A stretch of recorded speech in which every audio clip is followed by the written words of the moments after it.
On the eve of our wedding, my fiancé sent a wrong message in our WhatsApp group chat. I'm tired of this. How can I avoid getting married? Every day I spend with him now feels like torture.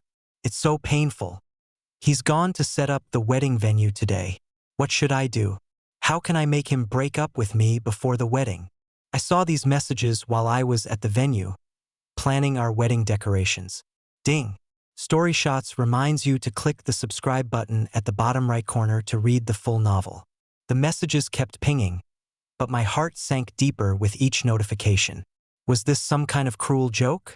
After a while, seeing no reply, she casually sent a voice message. Iris, why aren't you responding? The girl's voice was soft and sweet, yet tinged with a hint of ferocity. There was no mistaking it. It was Melinda Foster's voice, the woman I was about to marry. And Iris? That was her best friend, Iris Rogers. Perhaps realizing she had messaged the wrong person, or due to my prolonged silence, Melinda began frantically deleting her messages. As I sat there in a daze, the wedding planner beside me asked, Mr. Johnson, which floral centerpieces would you like to order for the reception? I glanced at the hastily deleted messages on my phone and rubbed my temples. I'm sorry. Let's pause the planning for today. On the way home, I leaned back in my seat, closing my eyes to rest. Yet my mind kept drifting back to my first encounter with Melinda. It was 5 years ago, during the university's welcome ceremony. I had been invited as a distinguished alumnus and entrepreneur to give a speech. Melinda was part of the cultural performance for the freshers' welcome. On stage, she was as graceful and proud as a swan, but backstage, I found her quietly sobbing. When she noticed me, she snapped with embarrassment tinged with annoyance. What are you looking at? Is there anything I can help with? I asked politely, keeping my distance and fully expecting to be rebuffed. But to my surprise, Melinda replied, I've hurt my ankle. Could you take me to the infirmary? Her ears turned pink, her request laced with a hint of awkwardness. Of course, I said. I bent down slightly and lifted the girl from her chair. She let out a soft gasp, her cheeks flushing as she wrapped her arms around me. It was a cliché, an utterly predictable scene, but she was breathtakingly beautiful, casting a haze of romance over the whole encounter. It was already 7 in the evening when I got home. Melinda Foster was sprawled on the sofa, playing a video game. Hearing the noise at the door, she turned her head slightly, a barely noticeable tension in her expression. Did you see the message I sent you today? Under her gaze, I hesitated for a moment before replying, Sorry, I was too busy today. Melinda turned her head back, seeming to breathe a sigh of relief. After a moment, she snorted coldly. You came home so late. I haven't even had dinner yet. I loosened my tie slightly and rubbed my aching temples. Melinda, I'm a bit tired today. Can we order takeaway or ask Mrs. Johnson to come and cook? Previously, because Melinda wasn't comfortable having someone else in the house, we had arranged for Mrs. Johnson to just come and clean regularly. Melinda was a disaster in the kitchen, so I had been responsible for the 3 daily meals at home. It took me 5 years to go from not knowing how to boil an egg to being able to prepare a table full of delicious dishes. Oh, you rest then. I won't eat, came a cold, impatient voice from the sofa. I knew this was a sign that Melinda was angry.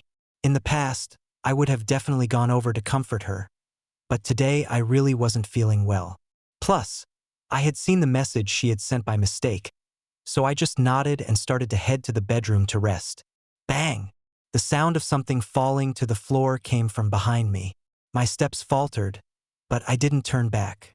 Lying on the bed, my head feeling fuzzy, I was just drifting off to sleep when I heard peals of silvery laughter from outside the door. I frowned, opened the door and went out. Melinda, I'm trying to rest. Could you keep it down a bit? Before Melinda could respond, a man's voice came from her phone. I'm sorry, sis. It's my fault for disturbing your boyfriend's rest and getting you told off. It's all my fault. It's not your fault at all. I was feeling down, and you cheered me up by playing games with me. I should be thanking you. Don't take what happened today to heart. I've got to go now. but let's meet up tomorrow. I watched this scene unfold before me, finding it both jarring and absurd. My girlfriend, right in front of me, casually comforting another man. Melinda Foster, who had just hung up the phone, turned to Marvin Johnson with a cold expression. Marvin, I was just playing a game with someone. Do you really need to make such a big deal out of it? Can't you see I'm in a bad mood? Why do you have to come back with such a sour face? What's the point of that? She continued. As Melinda went on and on from her place by the sofa, there was a sense that she was trying to cover something up. At that moment, I suddenly felt it was all so pointless, so I decided to act on that feeling. I interrupted her calmly. This is pointless. Let's break up. Melinda was caught off guard. She froze for a moment before responding in disbelief. What did you say? I said, let's break up. You think you can just end it like that? We're about to have our engagement party. The invitations have been sent out. All our family and friends know about it. How am I supposed to explain this to them? Standing in the shadows, my expression hidden, I realized that this was the reason for her cold behavior and reluctance to mention breaking up. It was absurd. People talk about the 7-year itch, but we couldn't even make it to 5 years before our relationship crumbled. I'll explain it to them. You can tell them it was my fault, I said. This was the last bit of dignity I could offer her and our relationship. Don't you dare regret this, Marvin, Melinda said, her tone tinged with anger. But I didn't miss the flash of relief in her eyes. I nodded slightly, glancing at the dark night sky outside. It's too late tonight. You can pack your things and move out tomorrow. Melinda looked up at me, her delicate features now showing signs of anger. No need. I'll move out now. I was puzzled by her sudden anger but didn't question it further. I calmly asked, there might be a lot of luggage. Do you want me to call someone to help? I can pack by myself. I don't need your help. After being repeatedly refused and feeling dizzy, I didn't linger in the living room. I just took some medicine and went to bed. I slept deeply that night. When I woke up early the next morning, Melinda had already moved all her belongings out. I stared at the now emptier room, momentarily lost in thought, before calmly heading to the kitchen. After all, everything that had happened was entirely predictable, wasn't it? I encountered Melinda Foster again 3 months later. During these 3 months, I had informed those around me about my breakup with Melinda and canceled the wedding plans. Some expressed regret and sighed, while others felt indignant on my behalf. You were about to get married, and then this happened. Life is truly unpredictable. That drama queen Melinda, only Marvin could put up with her. He spoiled her like a precious gem. I couldn't handle the 24/7 check-ins, let alone. I chuckled slightly, interrupting them. Whether it's my breakup or yours, it's all in the past. Let's not gossip about the young lady behind her back. Even my typically laid-back parents called me, Marvin, you're nearly 30. As your parents, we're quite concerned about your life milestones. Since your own romance didn't work out, let's try the traditional way. We've arranged a blind date for you in a few days. Do go and see. I felt a bit of a headache. Mom, it's only been a few months since my breakup. I don't have any plans to date or marry right now. Both sets of parents have already agreed. Remember to go on time. Oh, and the girl's name is Selena Jenkins. I rubbed my forehead in resignation but still agreed to go. To my surprise, not only did Selena and I hit it off, but she turned out to be my former classmate from university. When Selena and I left the restaurant after dinner, it was already sunset. The evening air was cool. After asking for her permission, I draped my jacket over her long dress. It was at this moment that Melinda appeared. Marvin, what's your relationship with her? Melinda strode up to me, her face slightly dark, her voice raised with a hint of accusation. Melinda cast an appraising glance at Selena, unable to hide the dissatisfaction and anger in her eyes. I instinctively moved to shield Selena, saying apologetically, I'm sorry, Miss Jenkins. I have some matters to attend to. Shall I have the driver take you home? I had no intention of involving Selena in the past issues between Melinda and me. After all, we had only shared a meal at our parents' request. She had no obligation or need to be part of this drama. Selena nodded, glanced at Melinda, then smiled and said, "Mr. Johnson, I enjoyed our time together today. I look forward to our next meeting." With that, she turned and left with the driver. "Marvin Johnson, how long has it been since we broke up? And you've already found someone new?" The cold sarcasm in front of me made me feel weary. My gaze fell on Melinda Foster and the man beside her. I said, somewhat confused, "I saw the message you sent by mistake. Didn't you always want to break up?" "I've already done as you wished." Before I could finish, Melinda interrupted me, her voice carrying a hint of self-satisfaction. "Marvin, if you're trying to use another woman to make me jealous about breaking up with you before, then congratulations, you've succeeded. Of course, during the time we've been apart, I've also carefully reflected. We've been together for 5 years, it's normal to lose the spark. But since you still love me, I'll give us another chance." Looking at the condescending expression on Melinda's face, I suddenly found it amusing. Why would she think I'd just stand still waiting for her? I suppressed my smile and cooled my gaze. "First of all, we've been broken up for 3 months now. We're just two strangers who have nothing to do with each other anymore. What makes you think I have any reason to keep waiting for you?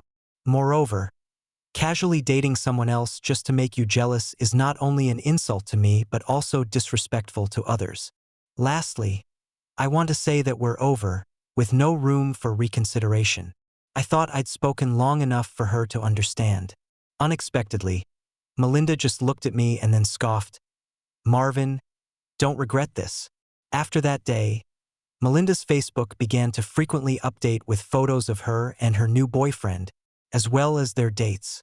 According to her Facebook posts, he was a younger guy from university who had been pursuing her for a long time. Looking at Melinda's smiling face on my phone, some memories sealed in the past surfaced in my mind. From the first time I met Melinda, I knew she was a willful and flamboyant person. When she wanted something, she had to get it. When she was dissatisfied, she had to vent. Even her pursuit carried an air of inevitability. After that freshers' fair, she asked for my contact information, and during the first-year holiday, she came to intern at the company where I worked. Like most people before, she tried to use that one encounter to seek a special relationship. Like an unskilled hunter, bold in her intentions, naive in her sincerity, and not very clever in her seduction. In the lazy summer days, with the constant chirping of cicadas, the young girl smiled, her eyes twinkling with mischief. "Senior, you've fallen for me, haven't you?" The girl's eyes were filled with scattered light, her gaze unwavering, carrying a hint of expectation and a touch of unreasonable demands born from indulgence, without a trace of guilt. I recalled her recent assertion of certainty. "I bet you're ordinary. I bet you'll fall for me." The air was filled with soft light, and as I looked at the girl holding onto my arm with a mischievous smile, I suddenly wished time would slow down. This moment, let it last a bit longer, preferably extending to the end of time. So I nodded and smiled candidly. "Yes, I'm ordinary." Soft lips covered mine, and I looked at the closed eyes so close to me, raised my hand to embrace her waist, took a step closer, and kissed her back. The wind in the world came alive again, swirling around this small space, fragrant flowers falling from above, landing beside the two of us. I always thought this moment would be forever, but I underestimated how quickly feelings can change from new love to boredom. My finger hovered over the phone for a moment, then I deleted all her contact information. After meeting Selena Jenkins, she would occasionally invite me out for dinner or entertainment. I knew this was not only the wish of both our parents but also Selena's intention. After all, she was the sole heir to the Jenkins Group. However, to establish a firm foothold, she still needed strong backing, and the cooperation between the Johnson and Jenkins families was one such support. Marriage, then, was the most effective and simplest way to solidify this cooperation. Unlike Melinda Foster's coquettish willfulness, Selena was more like a glamorous and beautiful rose, dazzling yet thorny. What I didn't expect was that while out shopping for Christmas gifts with Selena, we would encounter Melinda. I was sitting in the waiting area while Selena was trying on clothes when the shop door opened. Melinda entered my line of sight, accompanied by her new boyfriend. She clung to his arm, speaking in a soft, coquettish voice, presenting an image of intimacy. I looked away, feeling little emotional turbulence. Perhaps those once eternal vows had long been drowned in the daily arguments. Marvin, a languid female voice sounded behind me. How do I look? I turned my head to look back. Selena gazed at me with lowered eyes, a gentle curve to her lips. She wore a black velvet spaghetti strap dress, her fair and delicate skin seeming to glow under the crystal chandelier. With her dark hair and red lips, she was breathtakingly beautiful. I was momentarily stunned, then quickly regained my composure and said sincerely, "You look stunning." Selena raised an eyebrow slightly, a smile playing on her lips as she teased, "You have good taste." Just as I was about to go pay, Melinda approached. She gave Selena an inscrutable look before turning to me and asking, "Marvin, is this your new girlfriend?" I walked over to Selena Jenkins, calmly looking at Melinda Foster as I said, "It's none of your business." Melinda stared at my expressionless face, suddenly seeming flustered for a moment, as if something was slipping from her grasp. "This is my boyfriend, Walt Davies," she said, grabbing the hand of the man next to her. Her eyes remained fixed on me, as if trying to discern something from the slightest change in my expression. To her disappointment, I didn't respond to her. Instead, I quietly said to Selena, "Are you tired? Let's go." "What about your little girlfriend?" "Oh, sorry, ex-girlfriend now, isn't she?" Selena glanced at Melinda, whose face had darkened slightly, and said with a light smile. I sighed a bit helplessly. When did Selena develop such a wicked sense of humor? I reached for the wrapped gift box. "My parents are waiting for us." Yes, today the Johnson and Jenkins families were planning to have dinner together to discuss the cooperation between their companies. Melinda, standing to the side, seemed to misunderstand. Her eyes reddened slightly. "Marvin, are you taking her to meet your parents?" Not wishing to prolong the encounter, I simply said, "Yes." With that, I turned to leave. But Melinda persisted behind me. "Marvin, are you going to marry her? How can you? How can you move on so quickly?" I didn't answer her, feeling a wave of weariness and annoyance. She was the one who wanted to break up first. And now that she had her wish, what was she making a fuss about? The 5 years I spent dating Melinda, with all my compliance and respect, didn't mean I would indulge her endlessly without boundaries, obeying her every whim. Nor did it mean I would let her order me around like a dog even after we broke up. "Melinda, I'll say this one last time. We're over and have been for a while. Don't disturb my life again. If there's a next time, I won't be so polite." Melinda seemed incredulous that I would speak to her this way. After all, during our relationship, I had never said a harsh word to her. "Marvin, it's not like you're the only one for me," Melinda shouted behind me, her voice strained yet tinged with a fear she didn't even recognize herself. I ignored Melinda and walked out with Selena, carrying the gift box. "I'm sorry you had to see that," I said, rubbing my temples to ease the headache as I explained the situation to Selena. "It's all right. I just didn't realize Mr. Johnson had such charm." "Your ex-girlfriend still hasn't gotten over you," Selena replied with a hint of amusement. "Is that so? Or maybe she's just not ready to let go." I mused. Not ready to accept that I'm no longer at her beck and call. Not ready to believe I've moved on so quickly. Not ready for me to start a new chapter in my life. That's not the most important thing right now. What matters today is the family dinner we're about to attend, Miss Jenkins, I said, raising an eyebrow as I looked at Selena. Both sets of parents had been keen on matchmaking us. Left with no choice, Selena and I had to pretend to be a couple. But tonight's dinner was likely to be a tricky affair. What's there to worry about? Worst case, Mr. Johnson, we could always turn this act into reality. I'm quite the catch, aren't I? You wouldn't be losing out, Selena teased, winking at me. Looking at the vibrant, confident woman before me, I couldn't help but smile. Of course not. Though there's a saying about losing being winning sometimes. In the bustling restaurant, an inexplicable emotion seemed to be growing between us. When Selena and I arrived, both sets of parents were already seated. "So this is Selena. What a beautiful young lady," my mother exclaimed warmly, taking Selena's hand and guiding her to her seat. I exchanged a worried glance with Selena, concerned she might struggle with the situation. To my surprise, she navigated the conversation with both sets of parents effortlessly, soon having all four of them laughing heartily. Shaking my head with a smile, I unconsciously began to cut up the steak on my plate, placing the pieces in front of Selena. When I came to my senses, I realized several pairs of eyes were fixed on me. Mrs. Jenkins' voice carried across the table, full of praise. "Your Marvin is so attentive, truly a caring young man." Selena linked arms with her mother, tilting her head with a gentle smile. I couldn't agree more. As I observed this heartwarming scene at the dinner table, an unfamiliar emotion welled up inside me, only to vanish just as quickly. It was past midnight when I returned home after dinner. Just as I was about to open my door, I suddenly stopped upon seeing a dark figure crouching by the entrance. "Did you leave something here?" I asked, frowning at Melinda Foster sitting by my door. I wasn't sure if she had actually left anything behind, as the cleaning lady had come to tidy up the day after she left. She should have cleared away any unnecessary items. I chuckled inwardly, realizing that sometimes even fate makes decisions for you. "Why are you back so late?" Melinda looked up at me with a gloomy expression. Feeling annoyed, I replied, "We've broken up, and you have a boyfriend now.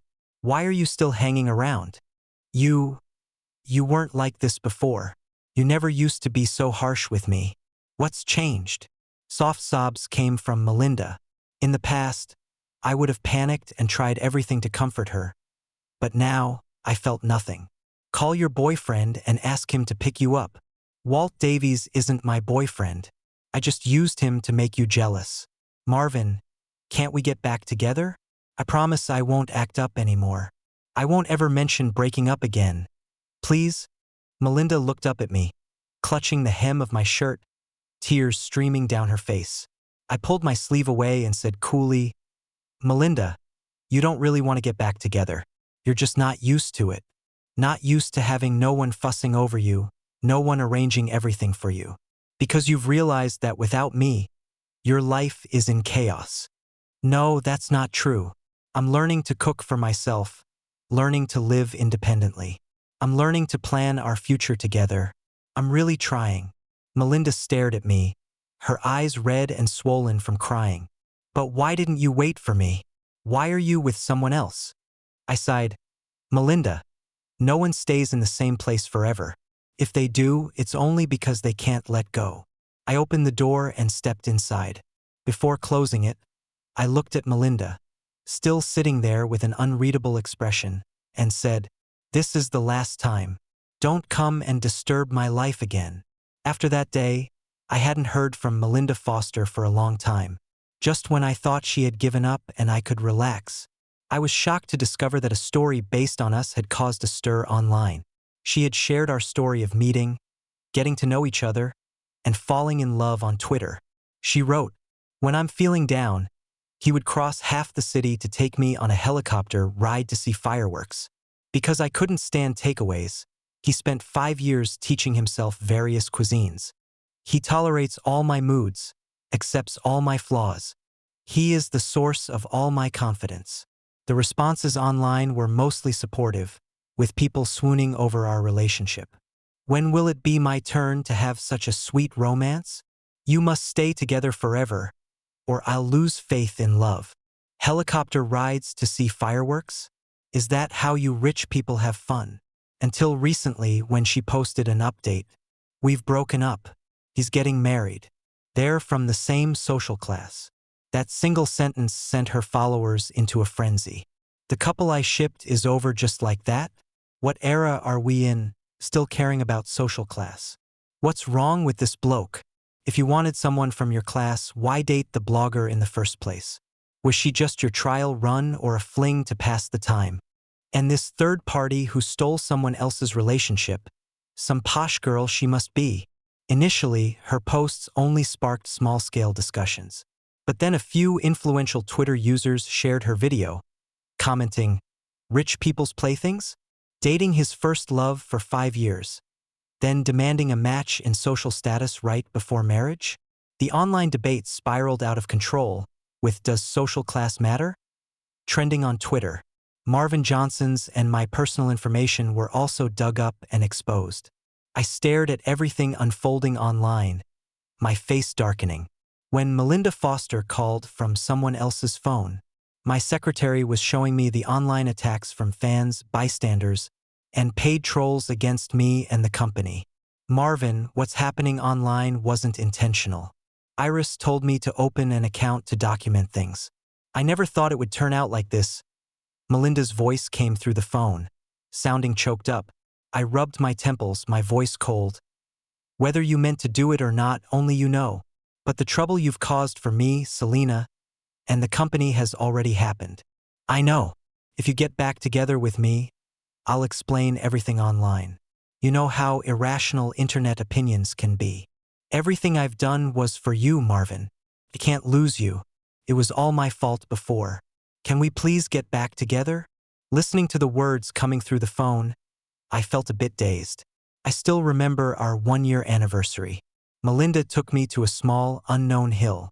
She said it was her secret base. The stars were bright that night, but they couldn't outshine the girl's sparkling eyes in front of me. She took out a ring and handed it to me. "Marvin Johnson, I bought this working part-time jobs for the past few months. Put it on and you'll be mine." The girl before me was bold and unrestrained, her eyes full of hope for the future. I carefully took the ring, my voice a bit hoarse. "All right." The wind was gentle that day. Melinda leaned on my shoulder, enthusiastically planning our future. "Marvin, what if we break up someday?" Before I could answer, she quickly made a few tut-tut sounds. "Impossible. We'll never break up." I looked at the pouting Melinda with amusement, teasing her slightly. "You're so sure." Melinda playfully punched me, saying fiercely, "Of course. Even if someone suggests breaking up, it definitely won't be me. After all, I went to great lengths to win you over." The mountain breeze carried my laughter. "All right, then we'll stay together forever." But it only took 5 years, just 5 years, for everything to change. "Marvin, you still love me, don't you? Let's get back together." Hearing the familiar yet strange voice on the other end, I snapped back to reality and said word by word, "I don't love you anymore. You were the one who let go first. I've already warned you last time not to disturb my life again. You've lost your chance, Melinda." I hung up the phone. The beautiful girl in my memory seemed to be covered by a mask full of fangs, no longer the same as before. Meanwhile, Selena also sent me a message. "Mr. Johnson, your ex-girlfriend is quite restless, isn't she?" Below were pictures of Melinda adding her on WhatsApp and saying some provocative things, as well as evidence that Melinda had been stalking her for 3 days. I calmly typed, "Keep the evidence and call the police. After all, the internet is not a lawless place. Those who spread rumors should also pay a price." I doubt Melinda Foster expected Selena and I to report her to the police. At the police station, Melinda sat with her head bowed, her dark hair falling messily, obscuring her expression. "Miss Foster has been stalking me recently, disrupting my life and causing serious harassment. She's also been sending threatening messages on WhatsApp," Selena explained, placing a copy of their chat history on the table.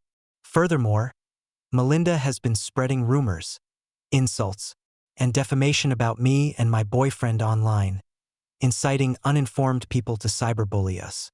I request that Miss Foster publicly apologize to us on social media." "Marvin isn't your boyfriend, he's mine.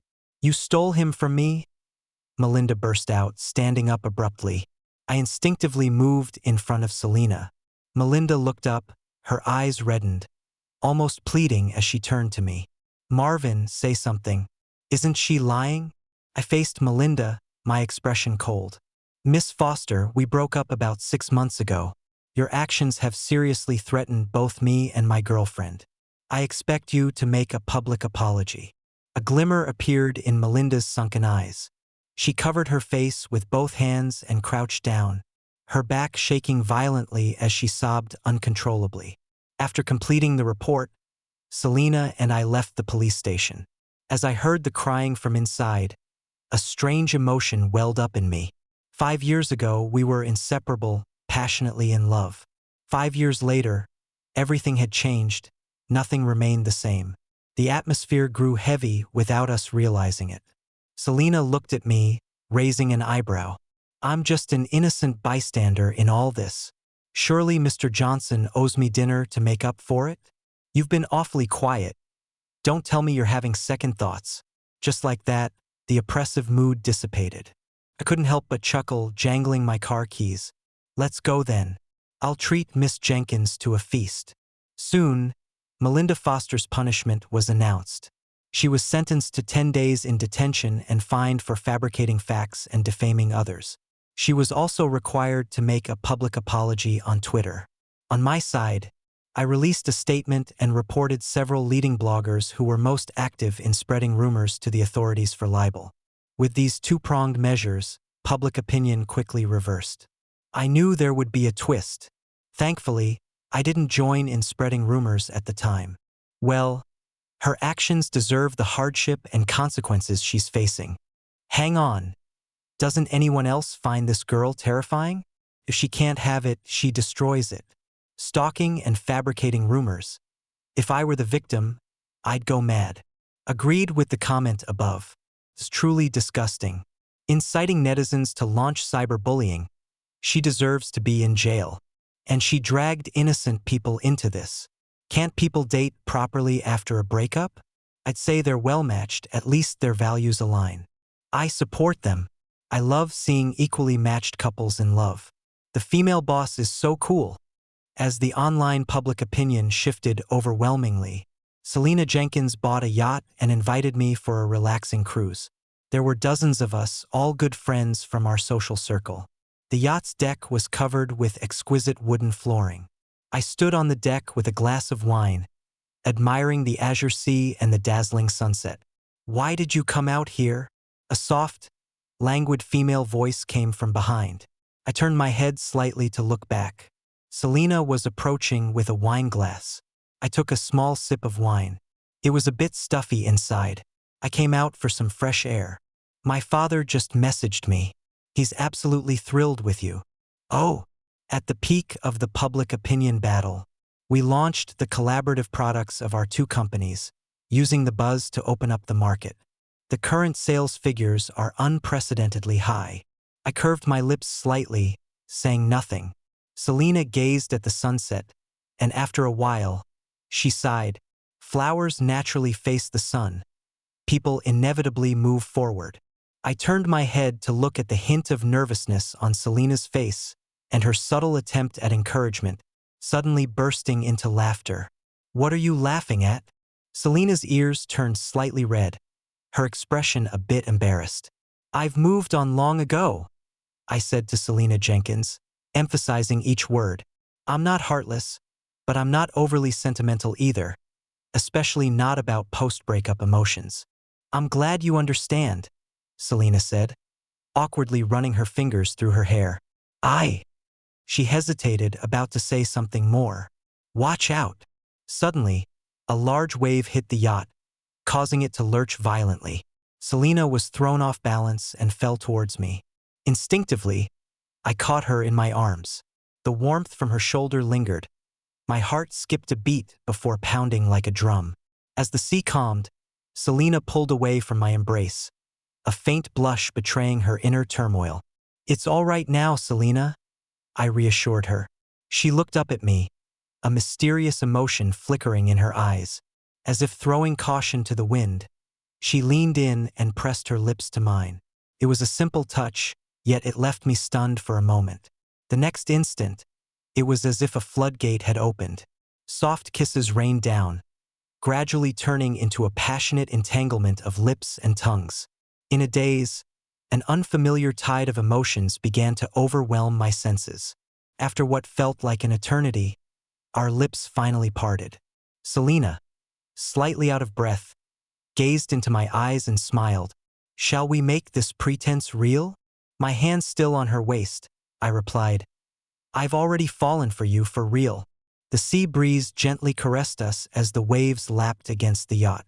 In the vast expanse around us, I heard Selena say, "What a coincidence, so have I."